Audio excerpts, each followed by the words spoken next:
Morning, everyone.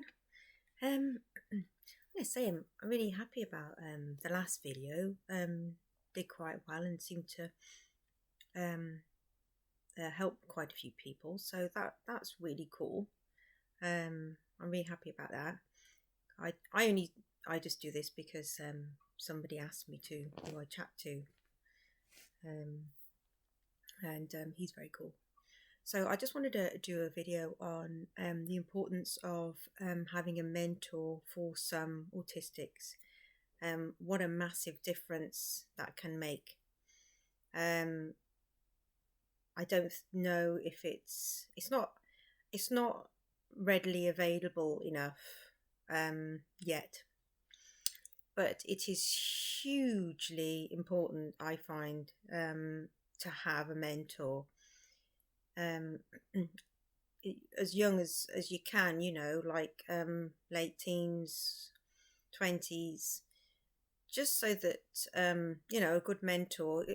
I would say it would need to be a neurodivergent mentor, or an autistic, actually, specifically for an autistic, because the understanding is different if someone isn't autistic. This is just my points of view, that's all. You can tell me different if you think, but even though I do see some support for autistics, I do see that unless they're autistic, sometimes they don't really get the intricacies of who and what we are, and it can be harmful sometimes if someone doesn't understand why certain things might bother somebody, or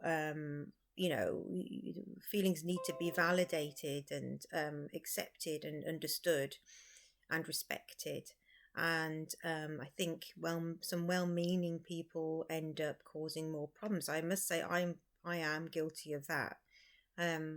Say with my own sons, because I didn't know at the time, and it's programming. That's what I call it. From somebody says you're meant to do this, and you trust them, and rather than trust the gut and the instinct, which can say to you, no, actually, this is not working and this is not right. So it's so important, I think, to have mentors. Some organisations and places are doing it. I know the Integrated Autism Service, I believe, has a mentor. For somebody I know, I met recently, who's going to have a mentor. And hopefully they'll fit well with them, and hopefully they're autistic or very, very well informed and very aware of the need for certain things for an autistic individual. It is really hard for some autistics to open up to someone and to trust them. So this is why I kind of feel the right person, for the job. And it's about, what some I think don't realise is, it's about building that rapport and that trust, and then that's when development and learning can grow. Before then, I find that an autistic will be in a fight or flight and anxiety, and it's not really conducive for learning or growing. And when I mean a mentor, I don't mean like the kind of therapies that they do, where they try and, in the past, unfortunately for some, sorry if this is triggering, they try and change an autistic to fit into a non-autistic way of life. I don't mean that one, because I don't agree with that. I think because I think that can be quite harmful, and has been. Say, like, I'll give you an example of eye contact. This some of us have learned how to do it, and that's great if you've managed to. I know that when some people give eye contact, they've learned to look at a certain part of the person's face rather than their eyes, because for autistics this can be very intimidating, eye contact. For myself, I will do what I feel is comfortable to me, and I don't mean it nastily, but I'm not going to accommodate the person with me to give eye contact if it makes me incredibly uncomfortable. It's a very intimate thing for me, eye contact. And I think if people respected other people's needs more, I think that, then I think things would be better in the world in the way of building trust and relationships with our boundaries. And my boundaries is my eye contact. So, but to do with mentoring, I just mean to help someone learn how to do some things in the world, because when we've been so highly anxious growing up and not really understood, there's certain things we will have missed. I missed loads, not until my late 40s now, and now I'm 50, that I kind of realise and learnt some tasks and things that help me get by in life, helping a mentor would help you, bridge some of the gaps that you've got, say, like when it comes to going to social groups or whatever it is you want to do, because you don't have to do socializing if that's not what you want. But they can help bridge those opportunities and help you understand yourself and understand where you fit in the world, because that is something we're all, well, not all, but some of us really don't feel we fit, and then finding our place, and then, all those kind of years missed of being sad and lonely and isolated. And if we have one person who understands us, is willing to listen, is willing to help us achieve, but not push and not throw independence in our face, but to help you grow. It's got to be done slowly at the person's pace, always at the person's pace.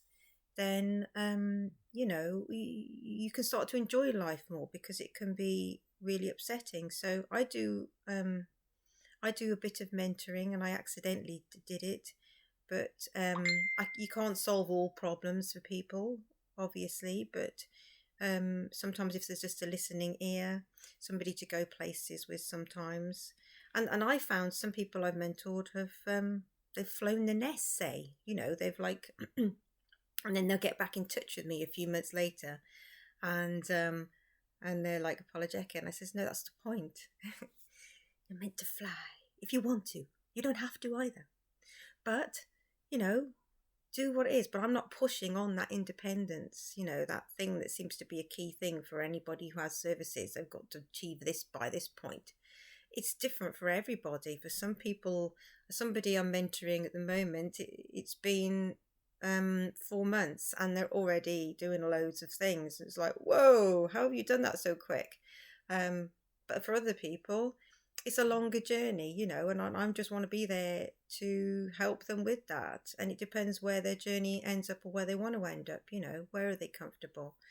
It's like, I think time kind of tells, but I just go with my instincts and my gut. And some people say, like with a bird, they push them out the nest.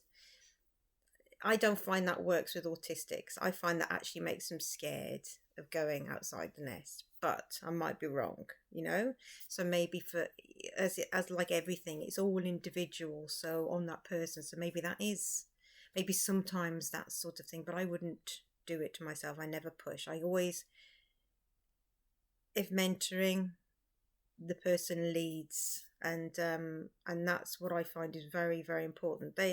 It's not only empowering, it gives them confidence. It helps them find out who they are, helps them make decisions. This is just like so many reasons why I think the person should lead. And then I offer my take on something, and be there on their side and help them, So I think if probably across certain things there are mentors available. I'm limited to how many people I can mentor, but I do it as much as I can. Sometimes just a little bit of input a week actually just helps. Just to know there's somebody there who actually gets how somebody's brain works is a massive thing. So, I was saying, if there's anything available in your areas to do with mentors, autistic mentors, I was very happy to hear that we've got some here in Wales, which is very cool. And it's, I think, from what I know, then they are autistic mentors. So it's like peer support, which is, you can't beat that, because no matter how well-meaning somebody, say non-autistic is, sometimes they're just not going to get it, Although I've met a few people who are quite cool at understanding. Yeah, I just wanted to just do a video on if it's possible having a mentor, if that's what you need. Um, you know.